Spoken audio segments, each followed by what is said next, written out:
So, first question, how was the comp last week? I thought you might open up with that one, mate. It was a really good experience, good step up for me, competing against somebody of that level. What level was he? He was a two-time European champion. Oh, fucking hell. Which I actually didn't know until I was doing my walkout. Like, I knew he was experienced and I knew he was good, but I only found out he was a European champion as I'm walking down the stairs. They're going, introducing this lad, two-time European gold medal, and I'm walking down the stairs thinking, oh, fucking hell, really? Like, I could have told me, you know. But did it last long? About 4 minutes. That's not bad. That's not bad. No, I didn't embarrass myself, but obviously always feels shit to lose, doesn't it? So at the end of the day, though, mate, if he's a European champ, you know what I mean? Yeah, it's one of them. Didn't embarrass myself, went out there, gave it a crack, came away with a loss, but fighting again this weekend, so really looking forward to that. Are you fighting MMA this weekend? Yeah, MMA, amateur debut this weekend. That lad you fought, he's from Queen's Ferry, trains in Queen's Ferry, doesn't he? Yes, yeah. Fights out of, what's Dave Jones, I think it is? Unit 1. That's it. Yeah. Dave Jones' gym, I think his name is. I'm supposed to be going there to do one of these. Oh, no way. Yeah. So? He messaged me that, Dave. Yeah, they seem like nice lads. I actually met him at the comp last weekend, the lad I'm fighting. He's only had one fight, hasn't he, from what I can remember? Yeah, one fight, but finished it in the first round, you know, looked good. Big lad, isn't he? Big lad, yeah, but he looks like Brock Lesnar when he was like 17. I'm Brock Lesnar. Yeah, you're the real Brock Lesnar. He looks like Brock Lesnar. He looks like Brock Lesnar's daughter. Have you seen Brock Lesnar's daughter? Fucking hell. But it was quite funny, actually, because he came over to me in the car park as soon as I turned up. And I just see him steaming towards me, and I'm like, are we having a straight net? But he just put his hand out and was like, "Hi mate, you're right, nice to meet you. We're fighting next week, aren't we?" I was like, "Oh yeah." Just had a chat, you know. So, but sound. So, for me, like I said before, I want to start from the beginning. Start from wherever you feel like that beginning is on your journey when it comes to the mental health that you've struggled with and all the issues that you've struggled with, and we'll go from there. Obviously, everybody. Well, I know the good things that you're doing now in life. You've got 3 or 4 mega things that are going on. So it's just basically the journey from wherever it begins to now, really, and we'll go from there, mate. All right, then. I'll give a little bit about myself and who I am, what I'm doing now, and then I'll go for kind of how I got there. So my name's Spencer. I'm a personal trainer and a mental health advocate, particularly men's mental health.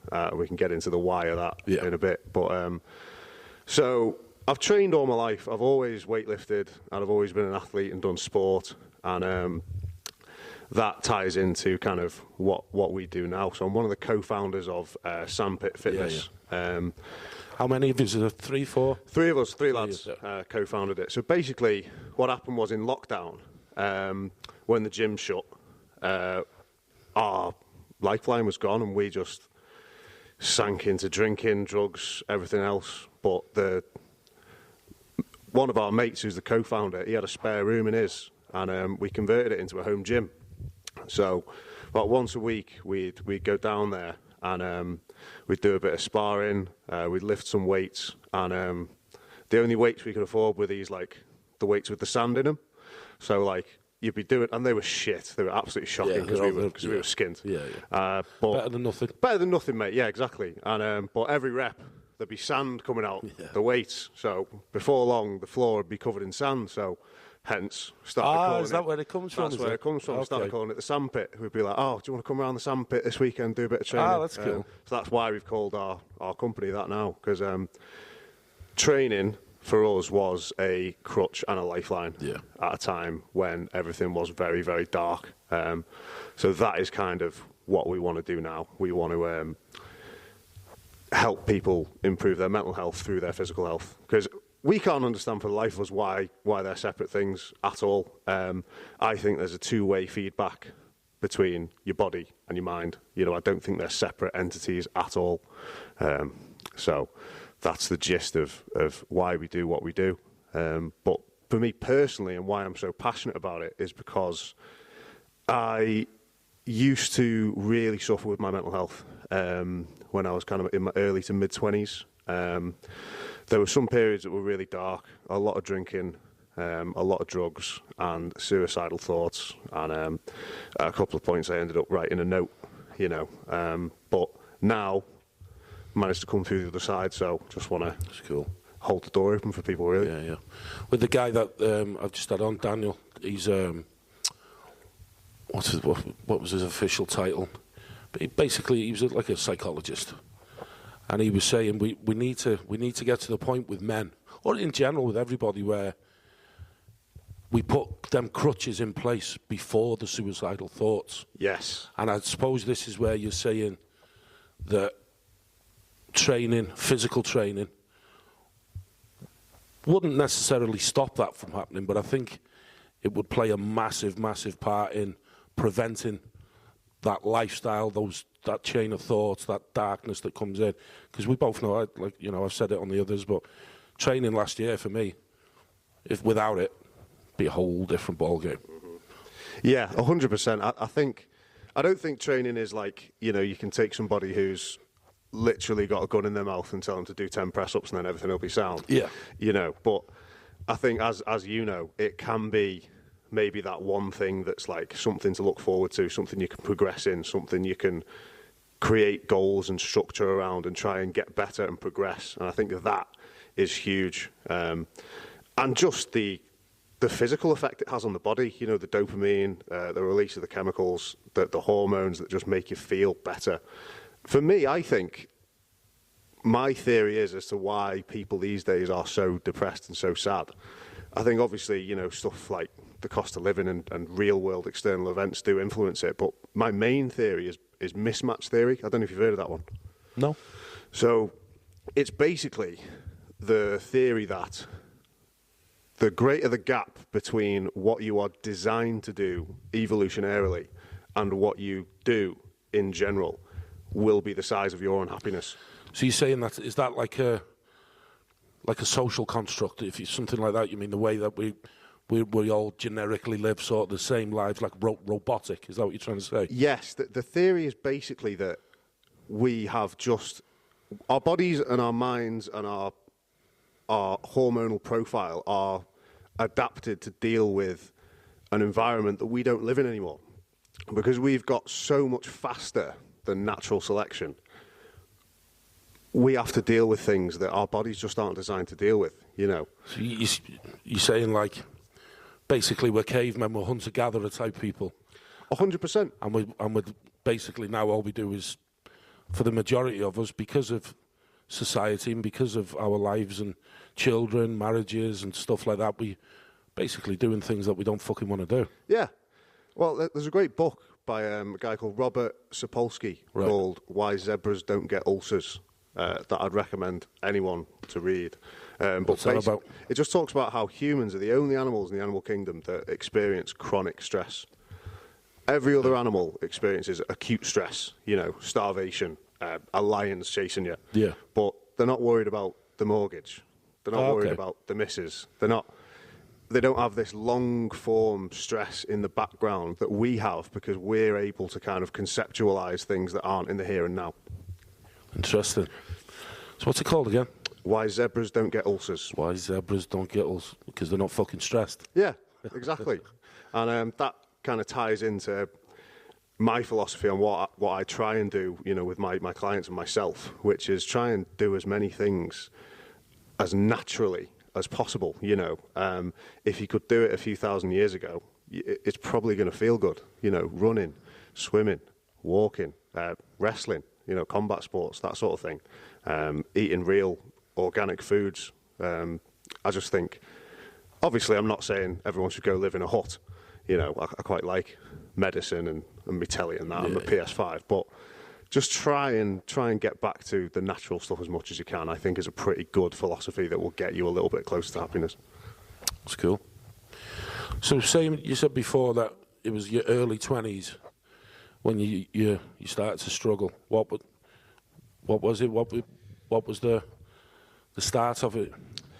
Oof, yeah. Well, I think most of my problems were substance abuse related, because I was a bit of a party boy when I was younger. I'd always be at house parties. I'd always be out drinking when I was like, from 14, 15, 16, 17. Yeah. And then that was fine because I was a kid and like, having new experiences and enjoying life. But then I started getting a bit older and the people around me kind of sorted their shit out, got decent jobs, got in relationships, like were doing their own thing. And I never really got out of that for a while. I was like, all I cared about was getting fucked up.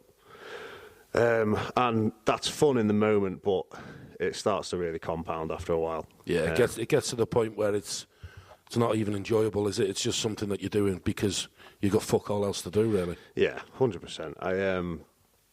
I was probably an alcohol abuser. I wouldn't call myself an alcoholic because I could go a day, 2 days, 3 days without it, but it would be every week without fail, and I'd just get absolutely fucking obliterated. I think me and you said we agreed that in the mental health group in Man to Man, me and you were similar in it was the binge drinking, it was the process of self-destruction and things like that, where you could go 2 weeks and not be bothered.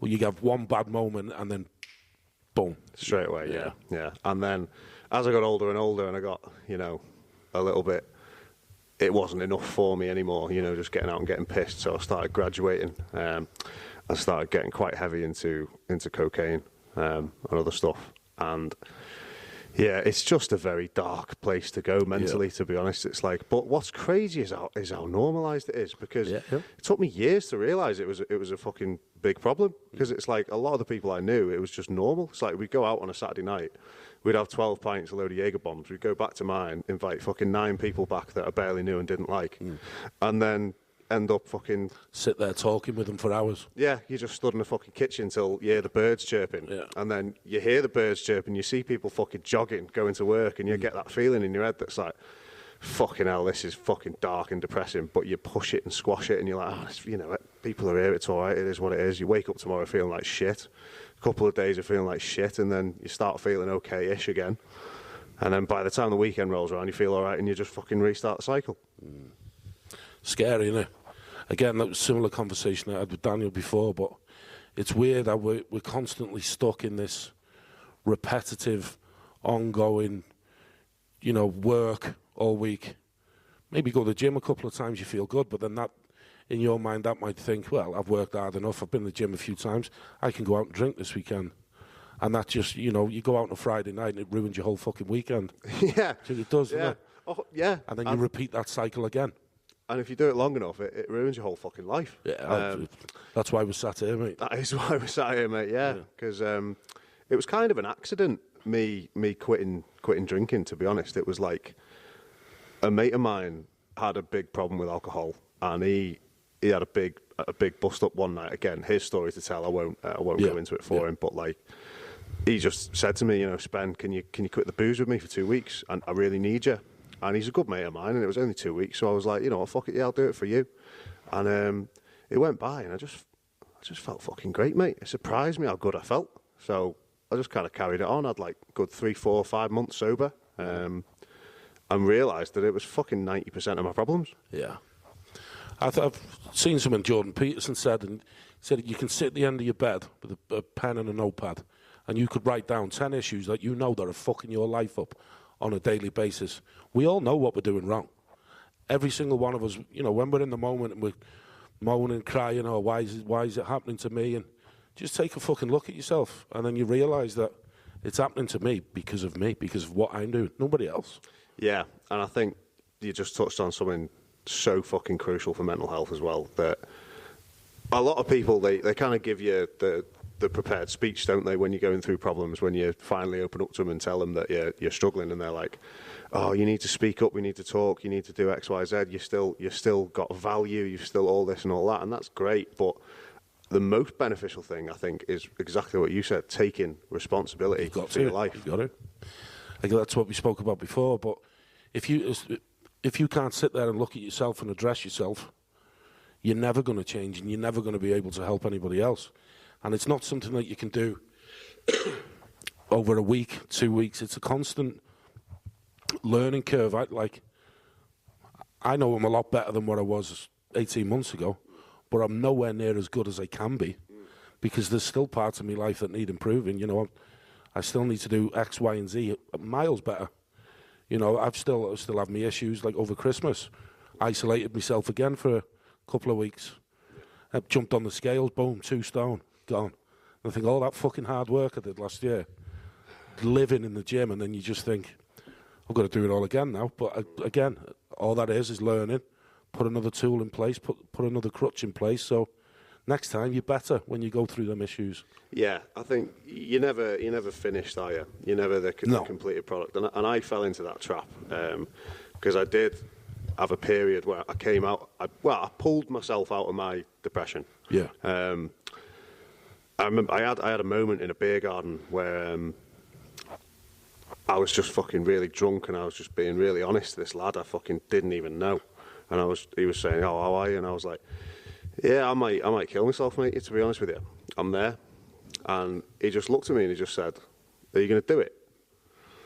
And that moment just really stuck with me, because that was like my turning point, really, when I kind of heard what this fella was saying and was like, well, probably not, you know, no.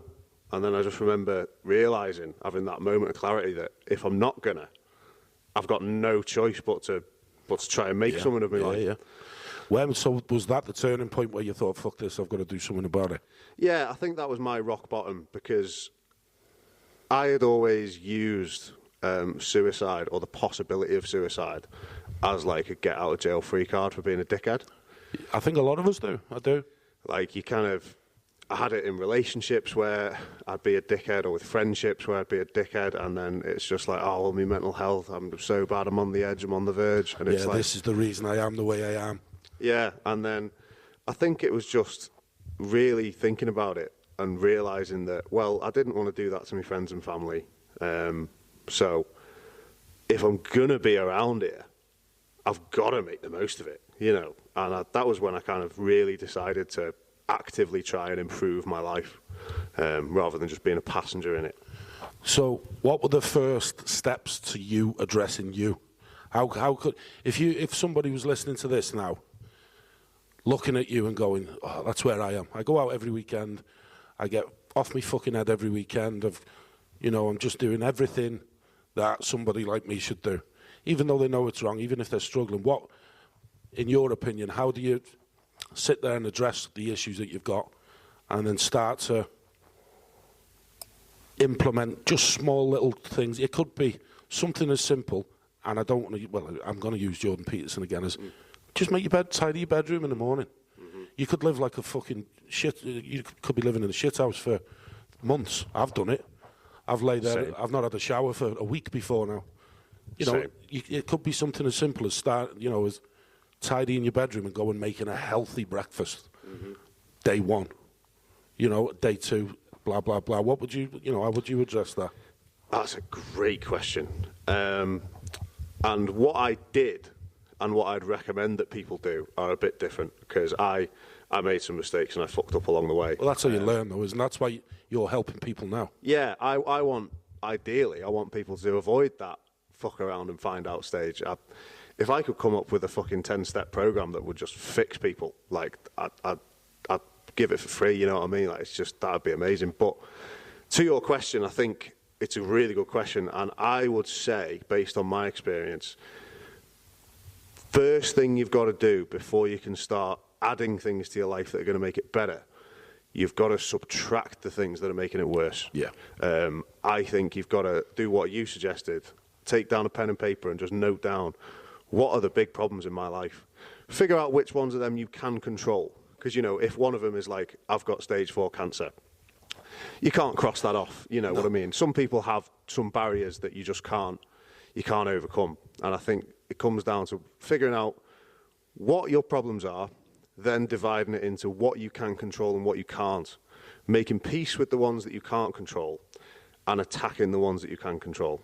I don't know if you've ever been to AA, but no, I haven't, but I've got some mates who have, and their prayer, I think, I'm not into all the religious stuff personally, but I think their prayer is actually fucking brilliant, to be honest. It's, God grant me the serenity to accept the things I cannot change, the courage to change the things I can, and the wisdom to know the difference. And I think that just puts it in a fucking nutshell, really.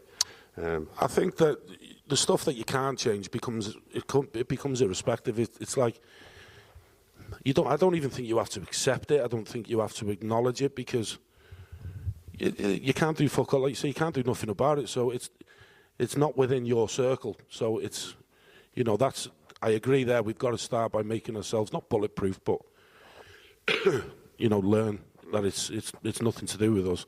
And that's what I did. I took myself away from certain urges, certain places, just in general. Triggers. Yeah, triggers. That's a good one. I took myself away from all them, and then started on day one. Mm-hmm. And going to the gym again after not going through COVID and stuff like that, mate. It's tough, isn't it? Mm-hmm. Especially for somebody like you've been, done sports your whole life. I played football my whole life. I've been trained in the gym since I was 20. Mm-hmm. If you're going through stuff like this and you haven't got any coping mechanisms like that, but then you want to implement them, I'd imagine that'll be a lot harder again. Yes, that's another really good point, to be honest. Yeah, because that was always my crutch and my fallback, like my training and stuff like that, because it was safe and it was something that made me feel good. So it's good and bad, because I think it was such a good coping mechanism that I didn't even realise I had a problem for fucking ages, because I could just about keep my head above water for so long. But yeah, I think coping mechanism is almost like a dirty word, isn't it? It's almost like it's a bad thing. Yeah. But I think for someone who's on the fucking edge, it can be a good thing, definitely. It's like, it's a lifeline, isn't it? So start again from where we said there, taking everything that you can't control out of your life. What would you say the next couple of steps from there are? Yeah, so I think before you can improve your life and add things, you've got to subtract the things that are fucking you up, and only the ones that you can control. So that'd be, like, for example, for me, I knew my drinking was causing me fucking loads of problems, and the drugs. So one of the first things I did was just subtract them. Yeah. And I was amazed at the compound effect that had, because I just had so much more energy and clarity to kind of address the other things. So yeah, subtracting all the stupid stuff you're doing, which is, substance abuse, unhealthy habits, food, smoking, that sort of thing. It's mad with food. You can eat less, a lot less, but have 10 times more energy. Mm-hmm. And that's what I done it last year when I lost 5 stone. I was eating probably a third of what I was. But when I was fucking depressed, that'd be a pizza, sometimes 2. Yeah. Do you know what I mean? Yeah. I think sleep's another huge one. You sort your sleep out, because I know for me personally, my mental health, when I haven't had much sleep, fucking hell, it's bad. Even now, it's like I can have a day where I just feel shit all day, and I think, fucking hell, why do I feel so? Do you ever struggle to sleep now? No. I do. I still struggle. Yeah. I only struggle because I do shift work sometimes. I still do the odd shift at night, and do PT in the day, so sometimes that causes issues. But in terms of adding things to your life, then the next step, I'd say. I know I'm putting you on the spot with that a bit. It's a difficult one to sort of explain, isn't it? But just in a nutshell, from your experience, you taking away everything that you don't need. So you've got something like the gym, healthy food. Then what? Then what would you do? So yeah, once you kind of sorted out the physical side of it, which I think is one of the most important ones in the first step, getting your body working right and moving. I would say taking responsibility for your own actions and your life, and being accountable as well. Yeah, which accountability is massive, isn't it? Huge, and I think it can be a buzzword, especially in like the self-development community. But I think it is so fucking important. You've got to just not bullshit yourself. You've got to not hide. And I think as many layers of bullshit as you can remove between yourself and reality, the better. I heard a great quote from Chris Williamson. Follow him. Yeah, I love him. Love his podcast. But, brilliant podcast, isn't it? Really good. But I'll be fucking better. You will be better, mate. Yeah, I've got 100% faith in you. I love what you're doing. But he had one on self-confidence and like imposter syndrome, which is another thing that I think is a big problem with mental health at the moment. A lot of people just don't like themselves. I certainly didn't, you know. That was a big problem for me, like the self-hatred. Yeah. And he's got a great quote on self-confidence, which is, you don't build self-confidence by shouting affirmations in the mirror, but by creating a stack of proof that you are who you say you are. And I love that, because it was the only thing that helped me, because self-confidence is something I always struggled with. I always had imposter syndrome. Like, you know, I always had friends and family and like girlfriends who loved and cared about me, and I just thought, fucking why? I'm a piece of shit. Do you know what I mean? I can honestly, mate, can relate to that so much. Yeah, and everyone would tell me, like, oh, you're not, you're this, you're that, blah, blah, blah. Don't believe a word of it. Nothing goes in. Yeah. And I think part of it is because, and I don't want to, this is almost dangerous saying this, but it's like, sometimes a shred of that inner voice might be true. Like, I wasn't doing enough. I wasn't fulfilling my potential. I wasn't living up to what I could do. But that's the accountability side. That's holding yourself accountable. Yeah. And it was only when I started actually actively doing productive, good things that I started feeling like I was a more productive and good person. If that makes sense, it's like No, I do.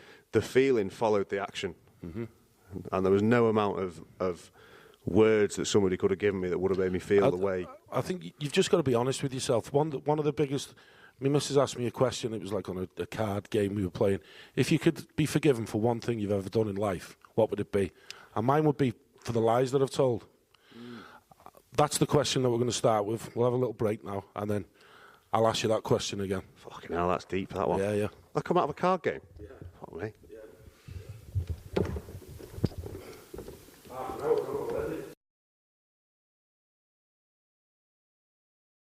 All right, mate, let's go. How do you think that went? Pretty well. It's tricky, isn't it? Because sometimes I open my mouth and I don't know what the fuck's going to come out. Just hope I form a coherent thought by the end of the sentence. But yeah, it's part and parcel of this, though, isn't it? You just have a conversation. That's all it is, general chat. So, that question. If you could forgive yourself for one thing that you've ever done, what would it be? You asked me that, and when we had our break, I was thinking about a lot of like individual events that have happened, but I think I'm going to go with a concept more than that, and that is not living up to the expectations of others. So do you think that you've done that, have you, in life? Yeah, I think my life just has not gone the way I think a lot of people thought it would. In what sense? I think when I was growing up, you know, I was quite a switched on lad, to be honest. Not anymore. I've taken too many punches to the head, but like a lot of people said, I was going to do things X, Y, Z. You know, I had an interview at Cambridge, didn't get in. Did you? Yeah. I tried to get in the army, I failed. I tried to get in the police, I failed. I had a job as an apprentice at a law firm, good law firm. It was a really good opportunity, and I quit. I stand by those reasons, but I think it's as always been in the back of my head. Like you know, a lot of people who knew me growing up would be disappointed in where I am. So I think I'd forgive myself for that, because I've come full circle with it now and realised that you only get fucking one shot at life. Yeah. And if you're not doing what you want to do, then you're wasting time. There's a reason why you're not doing those things, though, isn't there? Yeah, 100%. You know, that law firm, like, oh, yeah, prestigious. But, like, it was sat in a fucking cubicle, like, 9 till 5, clacking away at a keyboard and coming home and wanting to fucking top myself. So it's not for me. I think certain people, well, most people aren't cut out for that kind of life, to be honest with you. Yeah. And I think success is measured in different things than what's in your bank account. So, what do you measure success on? Oh, fucking hell, you're coming out with bangers tonight. I'm the fucking top man here now, mate. Firing them off. Great question. Oh, I think fulfillment. So I think if you can go to bed at night and think, I am on the way to where I want to be, that's success. Happiness? Yeah, but I think fulfillment. You'd look at a lot of successful There's a lot of successful people kill themselves, a lot of millionaires, billionaires.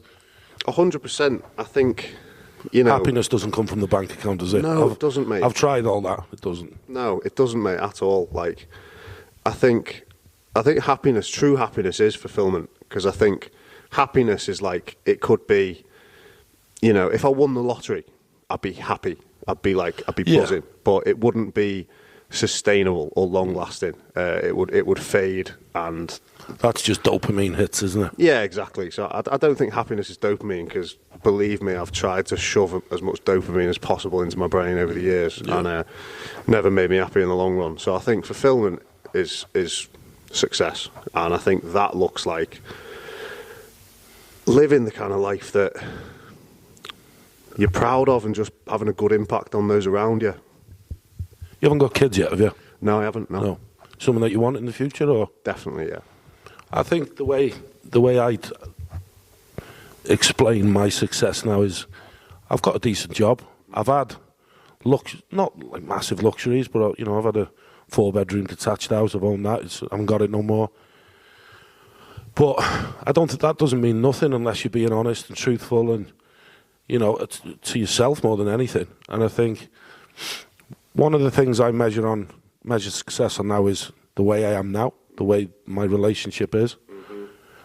I don't see my son as much anymore. Obviously, he doesn't live with me anymore, but you know, he's 16 nearly, so he's out doing his own thing, wants to do his own thing. But the time that I spend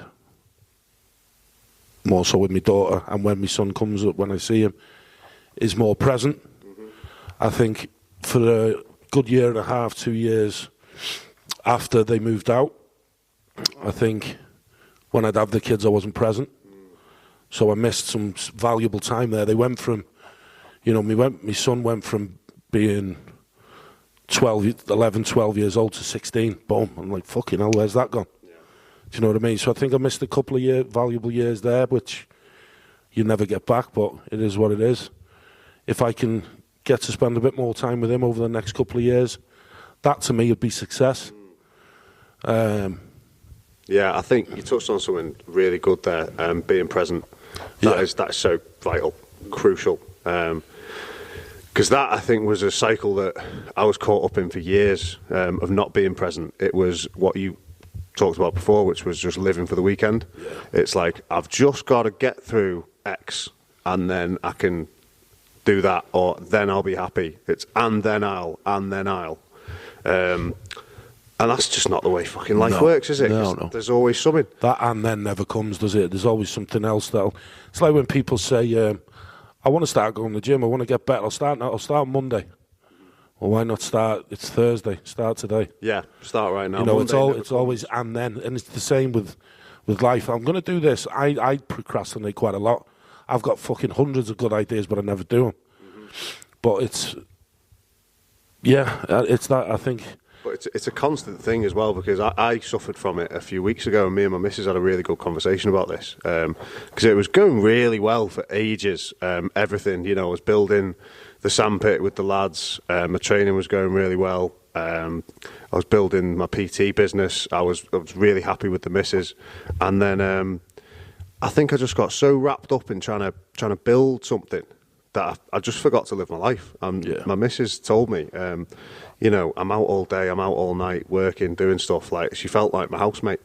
Yeah. And it was hard to hear that. You've got to make time. I mean, yeah. Yeah, and she said that you're doing exactly what you tell people not to do. Yeah. You're postponing your life, your happiness, your now, for something in the future. And that's great that you want to build something, but you can't forget to live now. And it did hit me, because it's like, I felt a bit hypocritical, because that's something I always try to tell people, but it's a constant process. I think I've probably been in a similar position with this from last week. I said a couple of weeks ago to my missus, once a week we'll go out, and whatever that may be, it doesn't have to be food or a pub or something, it could be anything. A walk. Yeah, anything. And then last week, this just fucking took over, mate. And I was, at the end of the week, I was like, fucking, I feel a bit broke here. And then she's hinted a few times that we missed a week. So I've took that on board this week now, and what I'm going to do is the time that I spend here, and then one day at home maybe doing this, and then got to make time for myself, because if I don't, you just... Yeah, that's a huge one that's really helped me as well, because I like to try and pack my days. You know, if I've got 5 PTs and then I've got 2 hours of training, I'm like, right, well, what am I doing in the morning? Yeah. I can do this, I can do that, I can do some social media work, I can work towards my counselling qualification, I can do this and that. But I've started now programming in like 2-3 hour blocks every day or every other day that's like nothing. Yeah. Like, just put the telly on. That's been really helpful. Yeah. And just even little things like being more present, like just fucking putting my fucking phone down when I'm sat at home with the missus. I'm really bad for that. Working on it. It does help. Again, I had the same conversation last week. It's something that I've always done.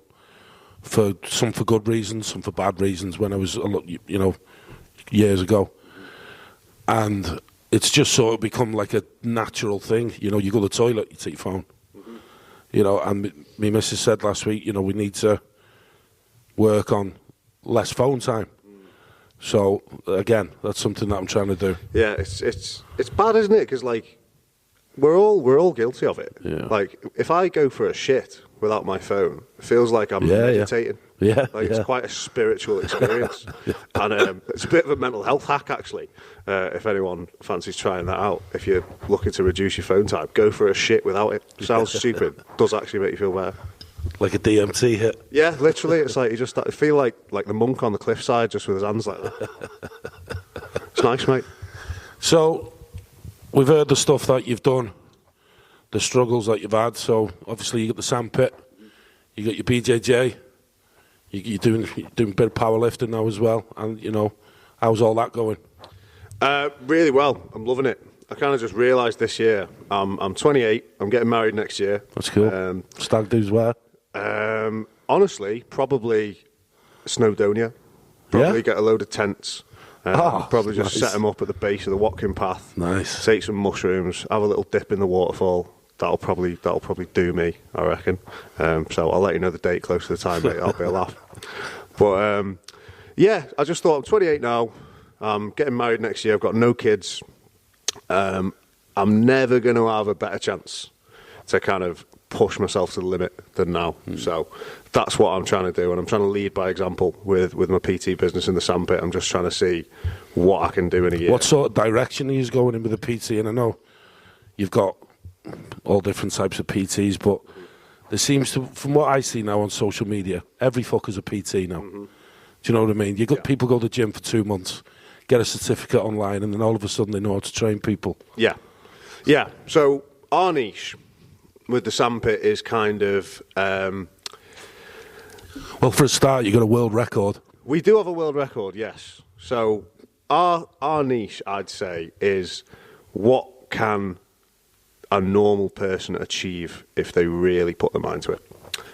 Because the three of us, obviously we're like amateur athletes and stuff, but we're not world class competitors. We haven't been bred from birth to do. We're not on steroids.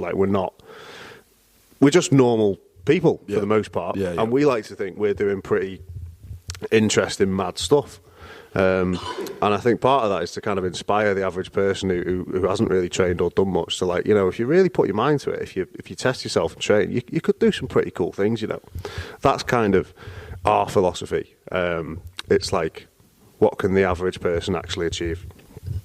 I think that's a good thing what you're saying there, that you're not these superhuman, fucking massive muscle-bound lads in the gym. Because that's all you see, isn't it? And the problem, again, I've touched on this before, but the problem is with, from the mental health aspect, people who are coming out of the depression, drug abuse, alcohol abuse, stuff like that, they walk into a gym, most gyms, and it's either girls who look, edited, or lads absolutely look shredded. A lot of the time, that's what you see in a gym. For somebody, young, old, doesn't matter, who struggled like fuck, they walk into a gym like that and they think, fuck this. 100%. It seems like a mountain that can't be climbed. And part of that is because maybe it is. Yeah. You know what I mean? You see some of these people, and especially social media, you see the top 1% of the top 1% who are juiced up to the gills, dehydrated, They've only actually looked like that for one day of the year when they've fucking been in a sauna for 3 days, like losing all the water weight. And they post that photo year round as if they look like it all the time. And that's what you see on your feed. And you look at that and you look at yourself in the mirror and go, oh, why don't I look like that? Why don't I look like that? Yeah. Must be something wrong with me. Yeah. And when I said edited about girls before, I don't mean that like negatively before everybody starts slagging me off on here. We'll get cancelled either way, mate. Don't worry about it. So what... Your direction when it comes to PT, and is it just... How would you describe it? Just... So eventually, what we want to do, we're all training as counsellors as well. Oh, yeah. As well as personal trainers. We are PTs and we want to train as counsellors as well. And what we ultimately want to do is combine the two. Combine mental and physical health training. So we've done a bit of work with Art and Soul Tribe. If you've heard of them, but quite a local group around here, Flint, and they do a lot with men's mental health and trying to get them active and meeting up and talking and doing stuff. And eventually, we want to kind of do more of that. You know, like we host on a Friday night at Train in Chester, Lift and Chat, which is basically 8 till 9 p.m. Friday. Lads can just come down, and if you just want to lift some weights, just lift some weights. If you just want to talk, just talk. And it's kind of a free form, just open forum where people can talk about whatever they want to talk about confidentially. Everything stays in the group, and you can kind of just share a bit of wisdom, you know, with other people who might have been through what you've been through, and they might have some advice for you. Or you can just fucking vent, complain if you want, you know. Or, you know, if you don't feel comfortable but you don't want to be alone, you can just be there and just lift some weights and you don't have to share anything. So, and I think that sort of thing is kind of what we want to push more. Just getting guys to congregate in productive spaces, because for men especially, like women obviously have mental health problems of their own, and I'm not saying that they're not important, but I think that they have better coping mechanisms than men. You know, they can phone the girlfriends and vent. They can go and meet up and just watch a bit of telly, and that's completely normal. Yeah. Whereas for us lads, it's like you just go to the pub and that's it, innit? Really. Yeah. And that's kind of one of the things we want to change. What about your fighting? Where do you think you're going to go with this MMA? I'm expecting a call off Dana White any minute. Yeah. UFC, baby, all the way. No, I just want to say that I've done it. You know what I mean? Yeah. I want to have an amateur fight, and I've been invited to go and fight out in Malta in June as well. Yeah, they're going to pay for my hotel, my flights, give me a bit of money. So that'll be a cool. You haven't experience. even had one fucking fight yet. I know. Yeah, I must look good in training, mate. You know what I mean? That's it. But yeah, so I think just see where I can go with it. How did that come about? How did you get that? Training down at North Wales Fight Academy. With Danny. Yeah. I think he had a heavyweight dropout and they needed one to come in. So I might be getting fed to some absolute monster, but, you know, free holiday in Malta. So, yeah, that's it, Sal, no problem, mate. I told my brother and he was like, I'd fight a grizzly bear for free holiday, mate. I was like, yeah, fair enough, Sal. Yeah. So, I was supposed to be getting Danny on as soon as, now that I know everything's right, you could start. That'd be good, because I haven't known him for long, but he's been coaching me for this, and I've got a lot of time for him. And he's got a story as well. Yeah. And he's doing, and again, I haven't actually talked to him about this, but from what I see in the environment in the gym when I train with him, he's doing kind of the same sort of thing that we think is so valuable. He's creating a community there, like a team of lads. And you can tell it's just a safe haven for a lot of those lads, you know. Well, it's not very safe in that you're getting booted in the head all the time, but like, it's a nice environment to be in. Like, it's productive, it's helpful. I think it's what men need. So that's cool. And then you said, what did you say? You're training to be a counsellor as well? Yeah. How's that going? I'm not going to lie to your audience. It's not going fucking well, mate. I've got some work that I need to submit. It's about a month overdue. And it just keeps going to the bottom of my to-do list. ChatGPT, mate. Mate, I'm going to have to, you know, because I'm on the last questions now. And it's like... Put it into ChatGPT. I'm going to have to, because it's just fucking taking me so long. I keep getting emails like, you haven't done this, you haven't done that. And it's like... Again, feel like a fraud because I'm just not fucking doing what I need to do, but that's life. You learn. So that's cool. So I think that pretty much wraps it up, mate. I've got 2 questions. One, which you've pretty much answered there, is what do you see your biggest achievement being in the next 12 months? What, for you, if you could pick one out of any of them, what would it be? What would your biggest achievement be? In the next 12 months? Probably getting married. Nice. I reckon. Yeah. Personal achievement, what would you say? I know marriage is a personal achievement, but something that you could look back on and go, I'm fucking proud I did that.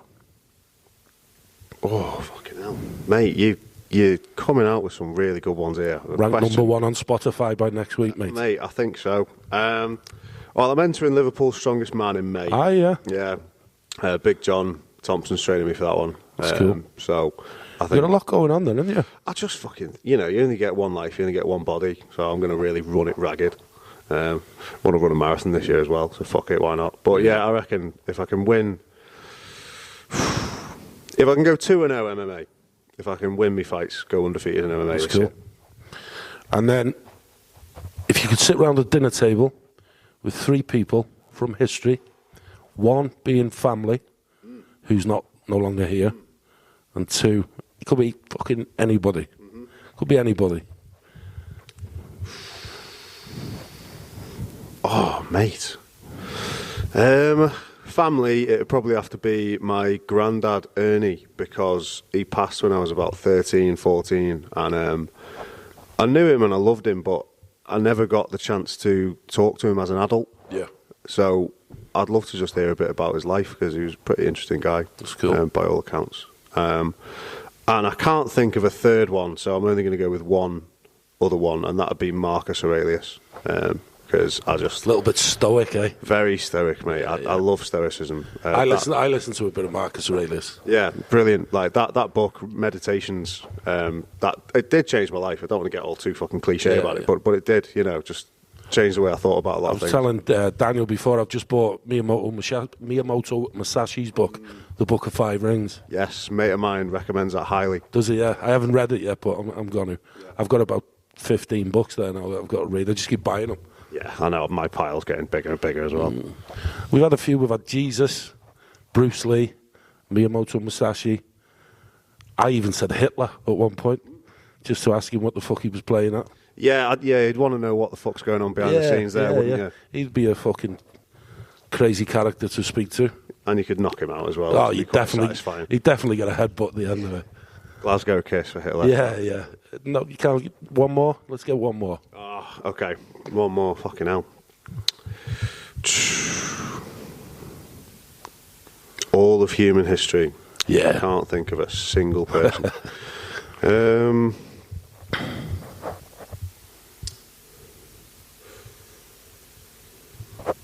£1 million question. I know. Bruce Lee would be a good one. Yeah, we've had him. He'd be a good one. I'd go with Bruce Lee just because he was like the godfather of modern MMA. Yeah, it's kind of cool. I keep changing every time I ask somebody this question. I keep fucking changing mine.